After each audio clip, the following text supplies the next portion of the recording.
చేస్తాం. గోపిమూర్తి గారు. ప్రభుత్వ పాఠశాలలో ప్రభుత్వం వివిధ కారణాల రీత్యా అనేక పథకాలు అమలు చేయడం జరుగుతుంది. వివిధ కార్యకలాపాలు కూడా అమలు చేస్తూ ఉన్నారు. ఈ పథకాల నిర్వహణకి ప్రత్యేకమైనటువంటి యంత్రాంగాన్ని నియమించలేకపోవడం వల్ల పథకాల నిర్వహణ కూడా బోధన చేసే ఉపాధ్యాయులు నిర్వహించడం వల్ల విద్యార్థులకి బోధనా సమయం తగ్గిపోతూ ఉంది. పథకం నిర్వహించడం ఒక ఎత్తు అయితే పాఠశాలలో నిర్వహించే ఈ కార్యకలాపాలు ఆన్లైన్ చేయటాలు, ఫోటోలు అప్లోడ్ చేయటాలు అనేది జరుగుతూ ఉంది.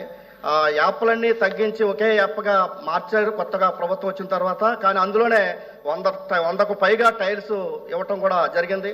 రెండో వైపు కర్మయోగి, విద్యాశక్తి లాంటి అనేక కార్యక్రమాలతో ఉపాధ్యాయులు సతమతం అవుతున్నటువంటి పరిస్థితి ఉంది. ఈ సంవత్సరం నుంచి విద్యా రంగంలో పరీక్షా మూల్యాంకాన్ని క్లిష్టతరం చేసి ఒక రోజులో పరీక్ష పెట్టి పేపర్లు దిద్దే పరిస్థితి నుంచి ఆ పుస్తకాల రూపంలో పెట్టడం వల్ల ఆ మూల్యాంకనం 10 నుంచి 15 రోజులు దాంతోటే కుస్తీ పట్టి బోధనకి దూరం అవుతున్నటువంటి పరిస్థితి ఉంది.